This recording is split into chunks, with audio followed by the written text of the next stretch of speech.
Olá, gente. Bom dia, boa tarde, boa noite, né? Depende da hora que você está assistindo esse podcast. Nós estamos aqui com o Gladstone Arantes Júnior. Ele foi o nosso mentor aqui no processo do BNDES Garagem. Foi um encontro incrível e eu quis trazê-lo para cá porque eu acho que vamos falar de coisas muito diferentes, muito disruptivas, mas faz muito sentido a gente agora fazer uma viagem para o futuro e entender como é que a gente, aqui no presente, começa a andar nessa direção, né? Então, Gladstone, conta pra gente quem é você, quem é o Gladstone, das suas próprias palavras. Bom, antes de mais nada, obrigado aí pelo convite, é um prazer. Tem sido um prazer trabalhar com vocês aí nesse caminho, nessa caminhada do Garage. Bom, eu sou Gladstone Arantes, trabalho aqui no BNDES já há incríveis 25 anos, é meio surpreendente falar isso, mas é isso. Eu sou analista de sistemas de formação, né? Fiz a graduação, o mestrado e o doutorado na FRJ, né? Lá na COP FRJ, na área de algoritmos distribuídos, numa época onde isso não tinha nenhum charme. Não que hoje em dia tenha exatamente charme, né? Mas blockchain não deixa de ser um algoritmo distribuído. E eu tenho trabalhado em muitos lugares diferentes ali dentro da TI do BNDES, mas com muita frequência me metendo em coisa inovadora, né? Com muita frequência tentando trazer coisas novas do mercado, da academia para dentro do banco. E isso tem sido a minha história aqui. E fora do banco, sempre mantendo, quase sempre, né, dentro do possível, uma carreira acadêmica meio que paralela, dando aula. E antes em gestão de TI, agora uma coisa mais voltada realmente para blockchain. E isso tem sido uma viagem tanto, tem sido muito legal. Ah, então esse é o seu segredo, você nunca parou de estudar. Não tem nem como. Agora, inclusive, eu já estou ficando muitíssimo angustiado porque eu não consigo achar que eu tenho tempo suficiente para estudar as outras coisas além de blockchain que estão acontecendo no mundo, e estão acontecendo muitas, né? Principalmente na área de inteligência artificial. Então, não é nem uma questão de... Não é uma decisão de carreira, é uma necessidade atávica. Ai, muito bom. Então, eu acho que a gente podia começar exatamente por isso, né? Blockchain ainda é uma coisa muito obscura para muitas empresas, né? Quando a gente está entendendo que eles têm um desafio ESG de governança, né? Que é esse G tão forte. Muitos ouvem falar da blockchain, sabem que precisa ter blockchain, ou tem alguma demanda de blockchain e aí não sabem entender muito bem o que é. Então, acho que seria super interessante se você conseguisse colocar numa linguagem de quinta ou oitava série, porque aí todo mundo consegue entender, né? E eu acho que vai trazer muita luz para aqueles que estão ouvindo falar e não sabem sobre o que é. Então, conta pra gente um pouco assim, o que é blockchain? Qual é, por que veio, qual foi a visão, qual o benefício, enfim. Olha, na verdade, assim, ninguém criou a blockchain, né? O Satoshi Nakamoto, que ninguém sabe quem foi ou quem foram, criou o Bitcoin, né? Então, tudo começou ali com o Bitcoin. O Bitcoin era uma tentativa de fazer uma infraestrutura descentralizada, sem dono, né? Sem um ponto único de falha, que você não precisasse confiar em ninguém. E aí, quando a gente fala ponto único de falha, você pode ter muitas visões sobre isso. E a visão que a maior parte das pessoas tem é uma visão mais técnica, né? Esse, sei lá, servidor não pode cair. Mas ponto único de falha é muito mais do que isso, né? Essa galera, eles eram o Satoshi e o meio onde ele se inseria, eles se autodenominavam cypherpunks, né? E os punks, mais do que aqueles cabelos para cima, aquelas roupas diferentes, eles, na verdade, pregavam, né, uma liberdade radical, digamos assim, né? E os cypherpunks, na verdade, faziam a mesma coisa nesse mundo nascente da internet no início dos anos 90. Então, o que eles estavam buscando é liberdade. Então, a coisa do Bitcoin nasceu meio nessa linha de que você não precisa depender de ninguém, você não precisa confiar em ninguém, né? E você pode fazer as coisas, e aí é um pouco contraditório para onde as coisas estão indo, mas você pode fazer as coisas sem obrigatoriamente quebrar a sua privacidade. e por isso que as transações dentro do Bitcoin, você não se identifica, né? E aí eu acho que uma boa forma de resumir ainda é o que a The Economist usou na sua capa lá de 2015 falando sobre blockchain, né? The Truth Machine, a máquina da confiança. Então,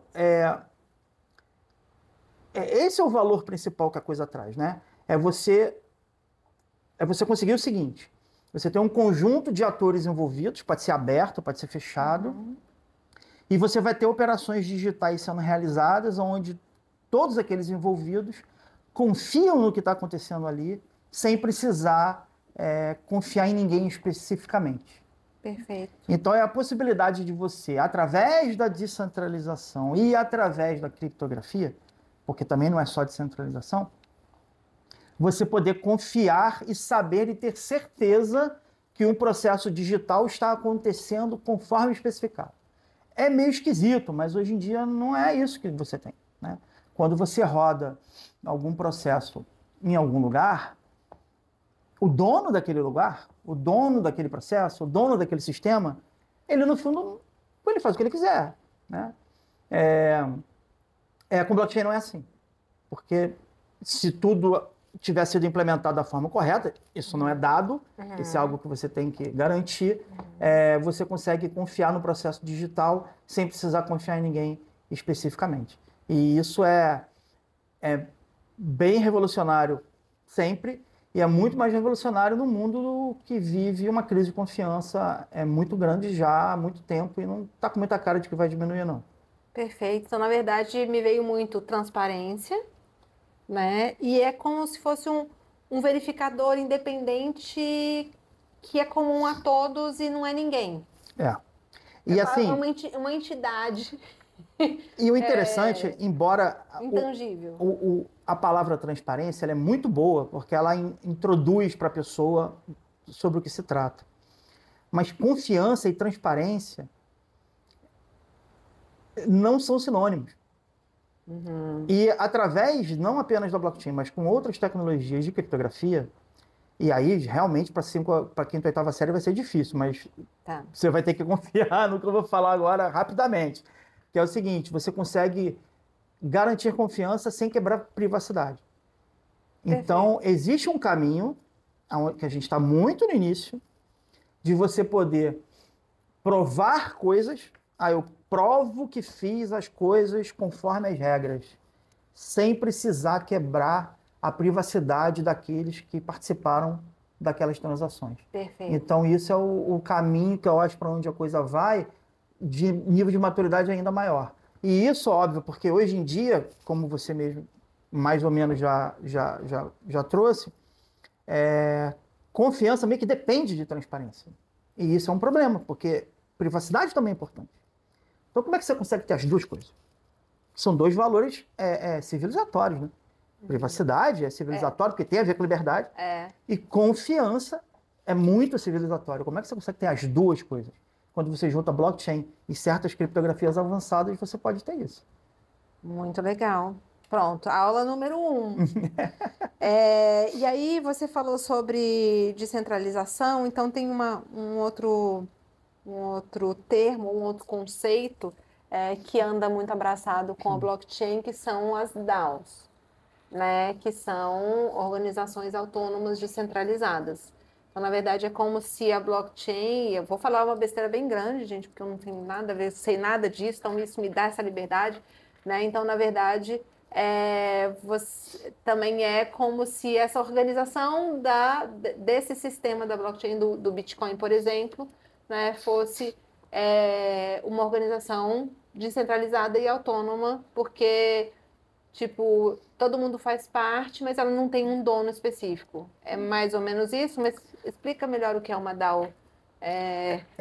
Quinta, oitava, vamos lá. Então, uma coisa é você ter uma organização descentralizada. Então, eu posso afirmar com razoável segurança que o próprio Bitcoin é uma organização descentralizada. Não tem um dono, eles trabalham em conjunto para prover um serviço que é universalmente acessível. O autônomo é que vem ter um ponto a mais, né? Que é o seguinte: As redes mais... O Bitcoin também dá para fazer isso, mas eu vou pular porque o Bitcoin tem suas restrições. Mas quando você fala na Ethereum, principalmente, em outras plataformas que são construídas para você fazer o que o pessoal chama de smart contract, que é, na verdade, um sistema, é um software que roda, mas ele roda dentro de um contexto de blockchain.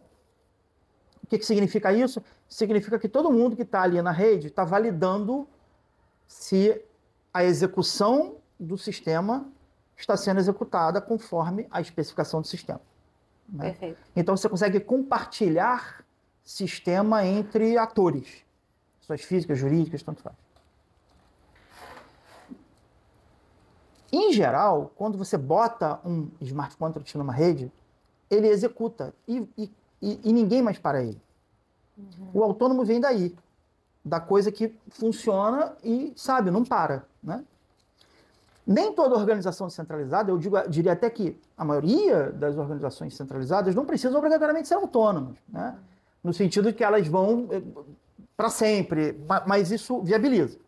E aí o termo que as pessoas passaram a usar no mercado é esse, é DAO, né?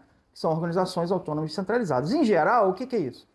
É um conjunto de sistemas, smart contracts, que organizam o trabalho de várias pessoas, empresas, etc., com algum objetivo. Então, assim, porque no final das contas, se você pensar bem, uma empresa é um conjunto de contratos. É um contrato de trabalho, é um contrato de pagamento, é um contrato de fornecimento, é um contrato de não sei o quê.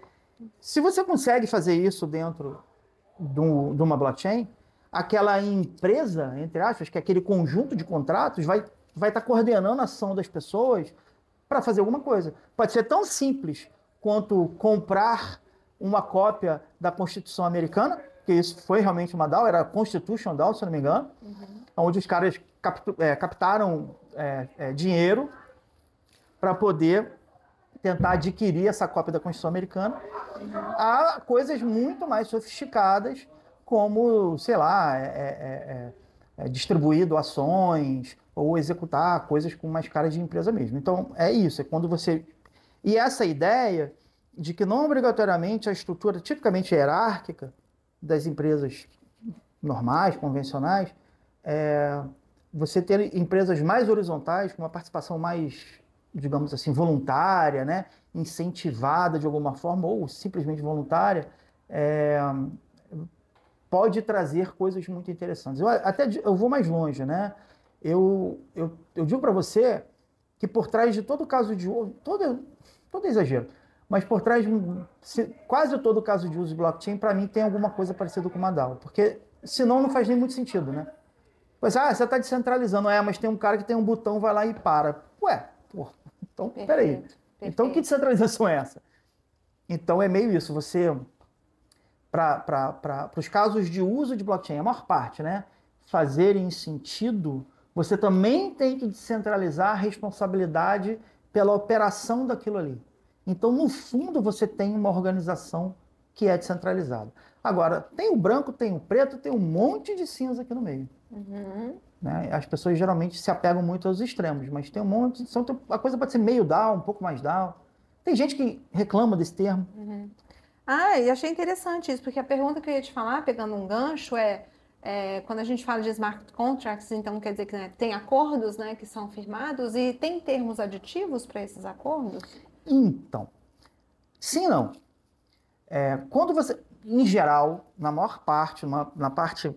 Até porque a Ethereum se tornou um padrão meio que de fato, existem exceções, mas em geral, quando você tem um smart contract, ele é imutável. Perfeito. Aquele smart contract é imutável.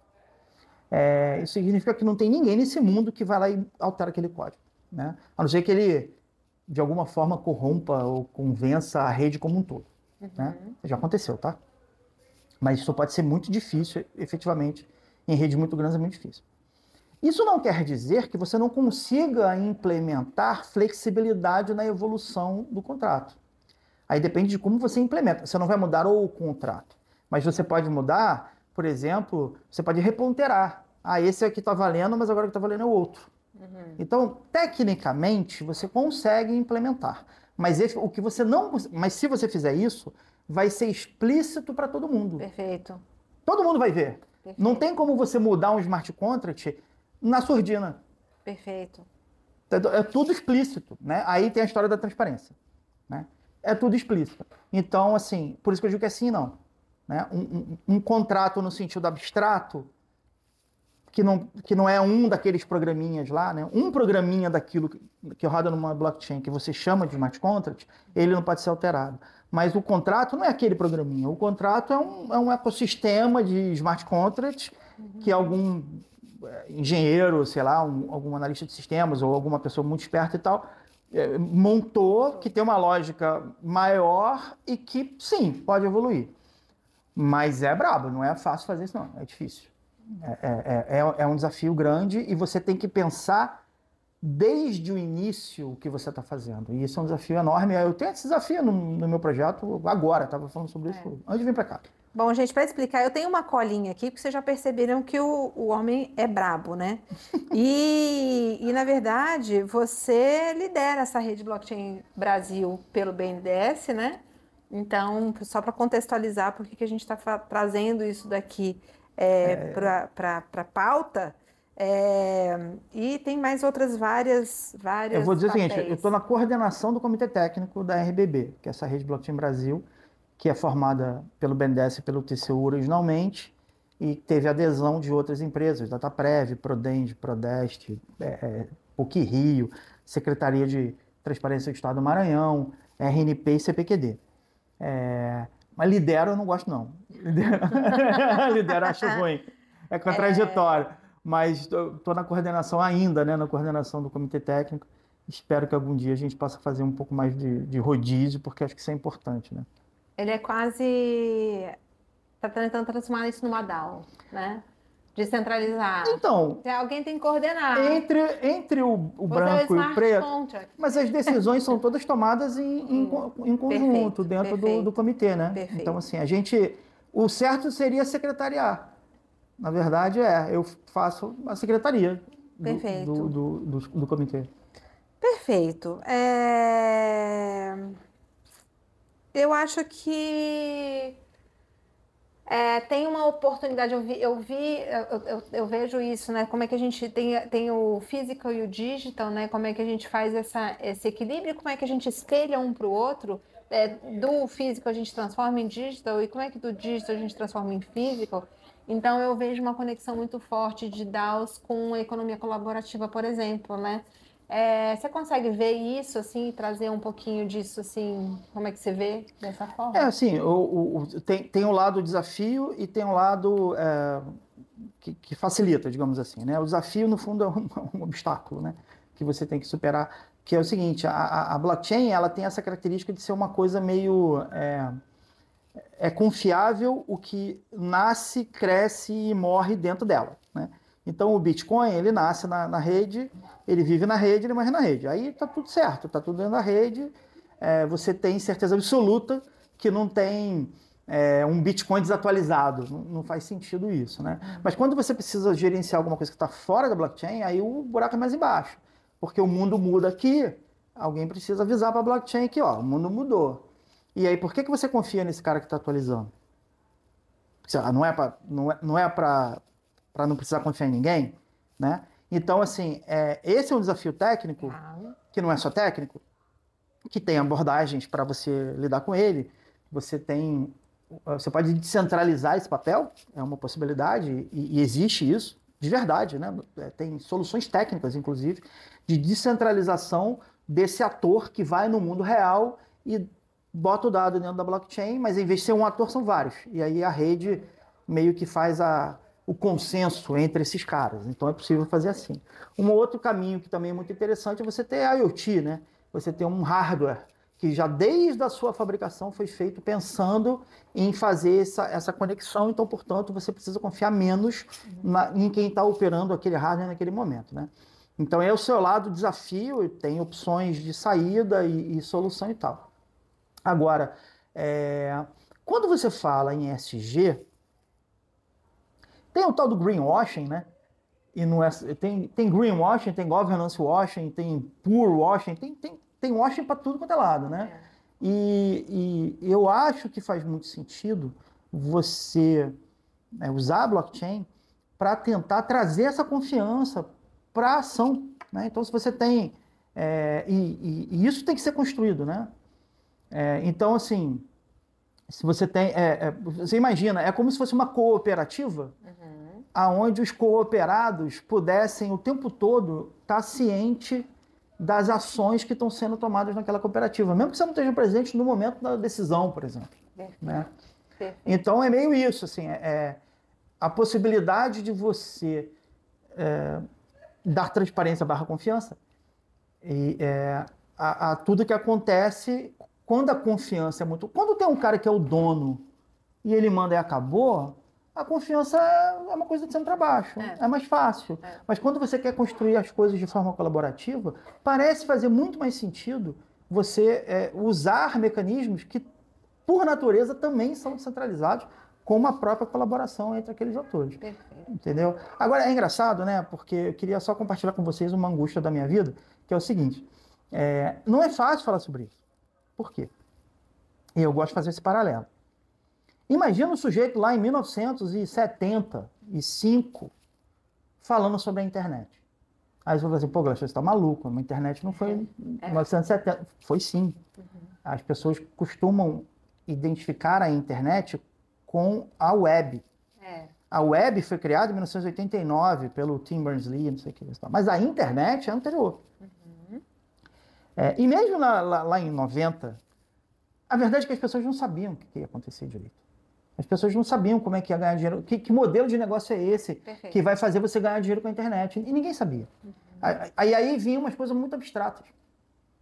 Conexão. Informação. E aí o pessoal ficava, pô, esse cara é mó hippie, né? Então, o hippie hoje sou eu. Porque quando a gente fala de blockchain é a mesma coisa. A gente está em 1970, 80 em blockchain. Perfeito. Entendeu? E aí você fala, confiança. Pô, é etéreo pra caramba, né? E é mesmo. Porque, na verdade, como é que vai acontecer, a gente não sabe. Perfeito. Perfeito. Então, mas agora eu vou te dizer que somos hips.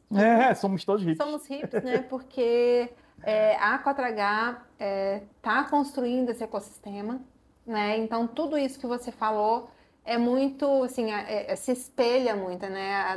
A nossa estratégia de montagem disso, de comunicação e de transparência, ela se espelha muito no que é a DAO, né? Então, e aí a gente fala que são sistemas emergentes, né? Porque não existe, né? Então, estamos nessa jornada dessa criação, entendendo que o desafio que a gente encara, que é o desafio de gestão de resíduos, transparência sobre isso, que não existe no planeta, só será realmente transcendido, vamos chamar assim, só vamos conseguir transcender sobre esse processo na hora que a gente realmente estiver neste lugar.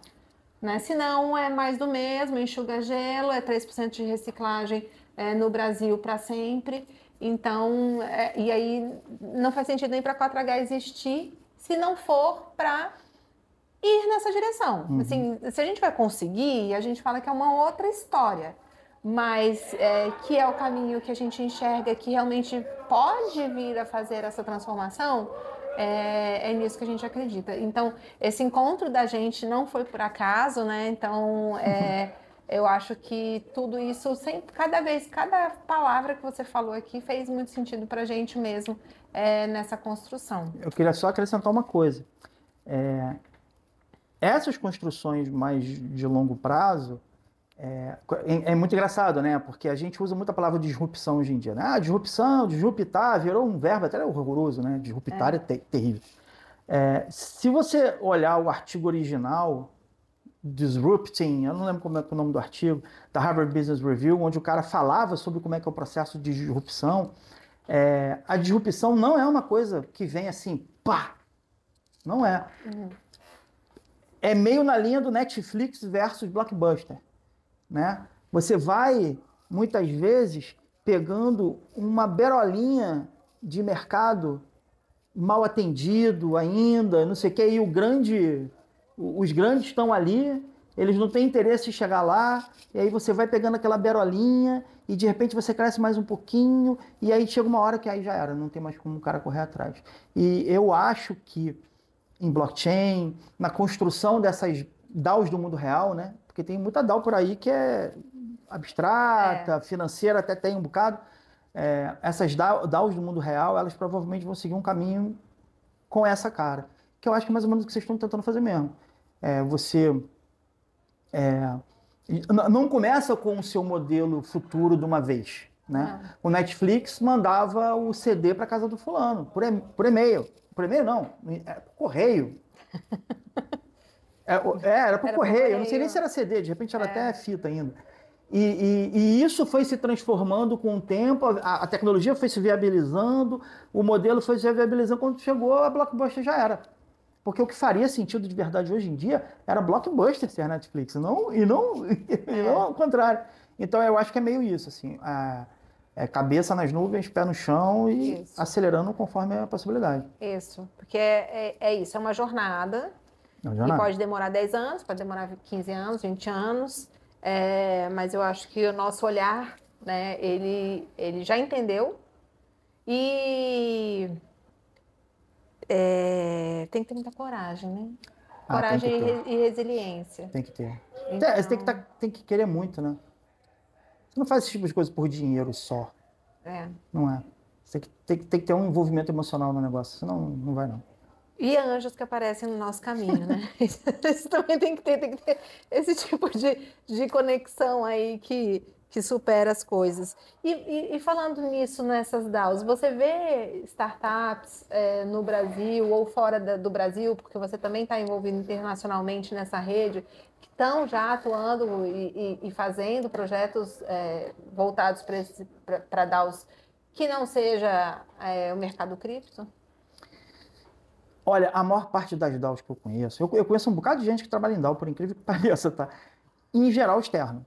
Né? No Brasil, eu conheço muito brasileiro que trabalha eu não sei nem se dá para dizer que a DAO é externa ou ela está na rede, né? Ela é global. É muito comum, porque se você precisa, sei lá, se você tem uma DAO e você tem que fazer um site, você tem que comprar um negócio na Amazon Web Service e alguém tem que ir lá comprar. E aí, hoje em dia, ainda não dá para comprar direto do smart contract, né? E aí precisa de alguém, né? Então é muito comum você ter uma encarnação jurídica daquilo em algum lugar. Hoje em dia ainda precisa. Será que daqui a 20 anos vai precisar? Não sei, mas hoje em dia precisa. Então, embora não precisasse em sua concepção, a maior parte das DAOs, uma boa parte das DAOs tem uma encarnação numa fundação, numa empresa, alguma coisa com essa característica. A maior parte delas no exterior, porque o Brasil, não imagina, burocrático, etc. e tal. Então, assim, a maior parte das DAOs que eu conheço hoje em dia trabalha ou no mercado cripto ou voltado para a própria infraestrutura Web3. Ainda é muito técnico. Ou é técnico ou é financeiro. Né? A maior parte. Você tem vários outros lances interessantíssimos, mais para arte, né? Porque o que acontece é que a coisa... Estão testando, né? Exatamente. A coisa blockchain, ela hoje em dia ainda é muito técnica, por um lado, financeira, por outro lado, nasceu no Bitcoin, de se imaginar que fosse assim, e tem a coisa dos NFTs, né? Então é muito comum, os NFTs estão muito associados à arte e coisa e tal, então a maior parte das coisas está rodando nesse universo, técnico, financeiro, artístico, né? A maior parte está aí. E faz sentido pelo caminho da coisa. Então, assim, eu conheço bastante gente trabalhando, sim, coisas interessantíssimas sendo feitas. Gente tentando testar em outros universos, às vezes algo muito específico, por exemplo, o caso da Constitution DAO, né? Mas é um movimento ainda nascente. E é normal que seja assim.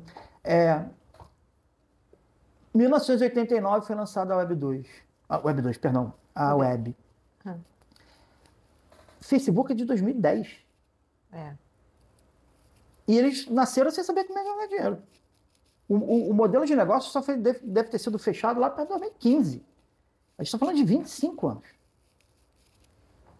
Né? Então, assim, é isso. E crescimento em menos de 10, né? Assim, a explosão. E aí, boom. Isso é bem interessante. A Amazon e a Google ficaram dando prejuízo por mais de década. É aquilo que você falou, a disrupção ela não acontece, tá, ela vai sendo construída, e aí realmente quando ela encontra esse caminho, ela... E tem vários tipos de disrupção, né? Você tem a disrupção de uma empresa e tem a disrupção de modelos de negócio. O modelo de negócio Web 2 demorou demais para surgir e se consolidar, e não foi só a internet. Teve a convergência da internet com o smartphone, com a rede social. Quando tudo juntou, aí explodiu. Eu também acho, eu intuo, vamos chamar assim, que com blockchain vai acontecer um negócio meio parecido. Porque você tem várias outras tecnologias aí em volta e você olha e fala, cara, essas tecnologias elas têm uma coisa para oferecer para outra. Quando você pensa em IA, blockchain, metaverso, IoT, efetivamente, quando tiver um monte de IA fazendo coisa por aí, você ficar perdido, o que esses caras estão fazendo, você provavelmente vai querer alguma coisa que te dê um pouco mais de confiança.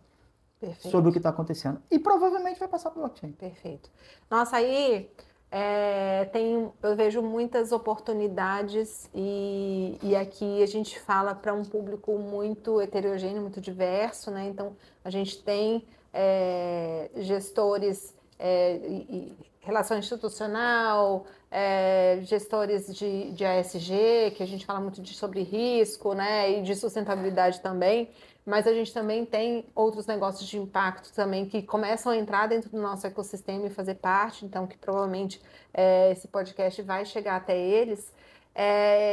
E assim, ele não gosta disso, mas eu vou falar, né? Assim, ele foi indicado pela Cointelegraph como uma das pessoas mais influentes na blockchain. E aí eu queria te pedir esse conselho. Então, é um conselho de uma pessoa que é reconhecida como autoridade dentro desse assunto. Como é que, não só negócios de impacto, mas também como é que o mercado corporativo consegue trazer a blockchain para os seus negócios para fazer a diferença? Onde é que você vê oportunidades aí para serem exploradas que ainda não são? E principalmente, assim, qual o caminho que essas corporações podem seguir trazendo startups ou soluções que estão trabalhando com blockchain e que vão fazer a diferença dentro da companhia, que eles não têm isso hoje, como segurança, né? Não é a transparência, né? Ele ter privacidade, mas ao mesmo tempo ter confiança, né? Como é que essas companhias ganham mais confiança pública usando a blockchain? Então, são muitos caminhos, né? Se você tem alguma situação, o governo, por exemplo, a RBB é uma rede para governo, para interesse público, mas muito governo. A RBB, ela se pretende exatamente um lugar onde você vai botar partes dos seus processos que são muito críticas para as pessoas todas confiarem que ele está sendo executado conforme foi previsto. É mais ou menos essa a filosofia. Claro que a gente pode se surpreender, porque sempre vê um inovador que propõe uma coisa que você não pensou, mas é isso que a gente imagina. Então, o que a gente fez aqui no BNDES já há muito tempo atrás, alguns pilotos e tudo que a gente um dia pretende estar na RBB. Para onde está indo o dinheiro? Basicamente isso. Então, esse é um caso muito claro, né? Onde você ter uma confiança de um conjunto de stakeholders, que nesse caso é a sociedade como um todo, sobre, cara, onde está indo o dinheiro. Então, é um caso muito claro, né? Tem uma questão de confiança importante. Confiança é um valor muito central para governo. Então, portanto, poxa, faz muito sentido você ter isso na blockchain, de tal forma que você não seja que você não tenha... Você, na verdade, você abre mão de um pedaço do seu, vamos chamar, poder. Você dá poder para a rede, né?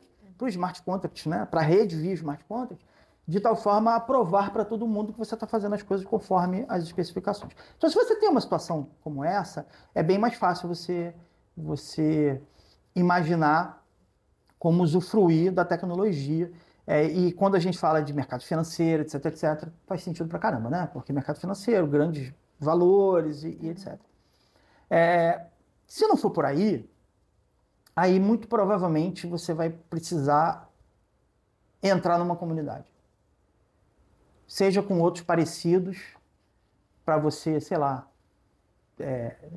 garantir a origem de algum insumo que esse insumo veio de uma área, sei lá, de conflito, resultado, sei lá, de uma área de guerra, ou de uma área de exploração, ou qualidade, alguma coisa assim, que é o típico caso de uso sobre o qual as pessoas falam muito, né? Supply chain, etc e tal. Uhum. Ou você, na verdade, vai estar trabalhando numa forma menos hierárquica, mais... E aí, se você é uma empresa grande, essa transformação você fazer na sua empresa hoje é muito difícil. Talvez seja mais razoável você se aproximar de casos de negócios que alimentem o seu negócio de alguma forma, um fornecedor, é o caso de vocês, né? Destinação de resíduos sólidos, e você buscar quem está trabalhando nesses modelos mais cooperativos. Entendeu? Então, assim, uma outra forma de você olhar para isso, que é um caminho bem interessante, é você olhar, olha, você tem as grandes plataformas hoje em dia, Web 2, né? Tipo Airbnb, tipo Uber. O que as pessoas acham é que mais à frente você, na verdade, em vez dessas plataformas ligando as pontas, você, na verdade, vai ter uma comunidade. Então, procurar onde tem isso.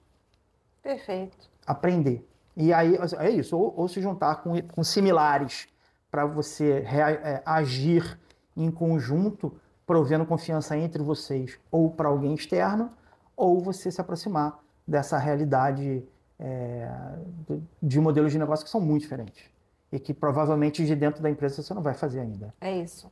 A gente fala muito, tem essa analogia de que é um transatlântico, né? Então é muito difícil de fazer mudança, tem risco muito grande de fazer mudança, né? Então talvez essa periferia em volta que vai ajudá-las a começar o aprendizado, entender.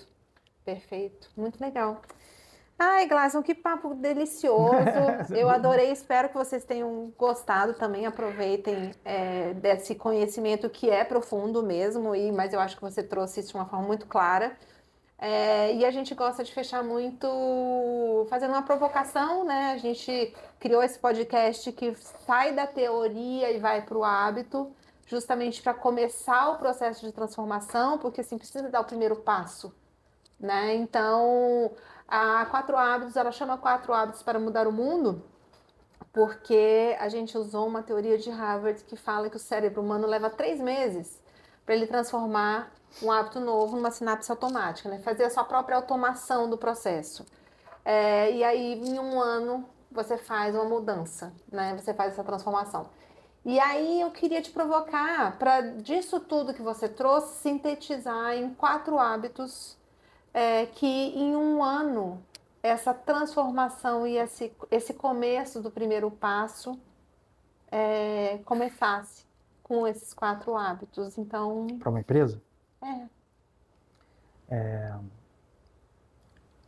Aprenda, né? Descubra os lugares onde se está falando disso. Tem quase que uma deep web, assim, no melhor dos sentidos. Não é uma deep web do mal, não, é pelo contrário, desse universo. E tem muita coisa para aprender, então aprenda, busque. Descentralize. Né? Esse é um grande desafio. Muito difícil. É um desapego, né? É um desapego. É um desapego de poder e se conectar. Não é fácil, não. Mas descentralize.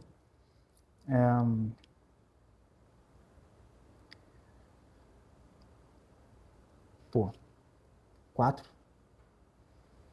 Mas assim, só para vocês entenderem que não é uma coisa tão louca, né? Eu acho que a Zappos começou esse processo, né? A Zappos é uma empresa que ela faz sapatos, né? Só que desde o começo a cultura dela já foi sempre cada sapato que ela vende, ela doa um também para quem não tem, né? Então ela começou num processo de responsabilidade social corporativa muito profundo, né? Ela é case sempre em todos os cursos de CSR e ela começou esse processo justamente de fazer essa descentralização e distribuir as apps para a comunidade. Então assim, é desapego. Né? Então não é impossível. Outro hábito que eu acho que é importante, que não é só para blockchain, né? É experimente. Boa. Porque experimente, eu acho que uma das bases da inovação, né? Já há um bocado de tempo. Então, você precisa experimentar e já ter de certo que algum nível de erro vai acontecer. Então, assim, um pedacinho do seu portfólio, não precisa, obviamente, pegar metade do teu budget e botar nisso, mas um pedacinho do seu portfólio 100%. é para alguma coisa, né, nessa linha. E, bom, vamos lá. Já foram 3. Já foram 3, vamos ter que arrumar mais um. Experimente. Assim, tem uma outra coisa que eu estava querendo colocar, mas não achei ainda um hábito, mas eu vou compartilhar de outra forma, que é assim, criptografia é um negócio muito, muito interessante. Criptografia é um negócio muito interessante, porque é uma arma muito poderosa, né? É uma arma muito poderosa e eu botaria talvez o hábito estude, mas eu acho meio pretensioso demais. Mas eu acho que criptografia vai surpreender as pessoas nos próximos anos. É uma onda que ainda nem, quer dizer, chegou via blockchain ainda, mas é uma onda que por si só vai surpreender o mundo mais, assim, nos próximos 10 anos, provavelmente. Talvez menos. E aí acho que vale a pena abrir a antena para o que vier desse universo. Então, isso não é exatamente um hábito, mas...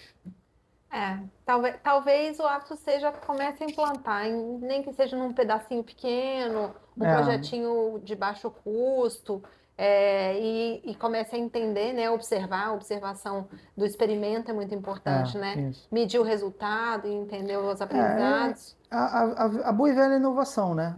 Você precisa ter um pedacinho do teu esforço, experimentando, falhando rápido, dando feedback rápido, ou apostando mais no longo prazo, o aprendizado, é por aí. Acho que não tem muito jeito, a gente está ali em 1980. A grande diferença é que hoje tem internet. Então a gente fica sabendo das coisas meio antes, sabe? Então o potencial é muito grande, dá para fazer bastante coisa, mas o potencial transformador mais à frente é muito maior do que a gente consegue antecipar, né? Mais até do que foi a internet. Então, a velocidade também está diferente, né? Porque agora com a inteligência artificial, inclusive, ela dá rápido. essa potencialidade, Olha, vira um crescimento exponencial do exponencial, né? É um bocado assustador, assim, muito sinceramente, o que tem as promessas que a gente tem da convergência dessas coisas todas, IA liderando, né? No sentido do espanto, né? Porque quem está efetivamente convivendo com isso no dia a dia e experimentando e aprendendo, eu tenho dito que se você não está espantado, é porque você não está entendendo. Você ainda está no Você escuro. tem processo de negação. Ou você ainda não sabe ou ainda está no processo de negação, porque, cara, as coisas realmente estão andando muito rápido. A ChatGPT é de novembro do ano passado. Está fazendo um ano ainda. E olha, e aí comparando com 85, né? Então, dos 25 anos para 12 meses. As pessoas vão começar a misturar essas coisas. Nossa, é um mundo doido, viu? É verdade. E é o que a gente tem, né? Isso aí. Então, a gente tem que aprender. Aquele que foi o primeiro hábito que você falou, aprender como é que a gente vai continuar daqui para frente. Tem que ter vontade de construir. Tem que ter vontade de realizar. E aí, a ferramenta que tem na mão. É isso. Muito bom. Querido, muito obrigada. Gratidão infinita. Eu que agradeço. Nossa. Foi um prazer imenso. A convivência com vocês tem sido ótima. É muito, muito bacana o programa Garagem, essa oportunidade que a gente tem de dentro de uma empresa grande, né? Empresa pública, ter contato com essas vivências. Agradeço muito ao pessoal também da equipe do Garagem e principalmente a vocês. A gente que agradece. Está sendo uma jornada incrível, né? E eu acho que ela é para sempre. Ela também é infinita.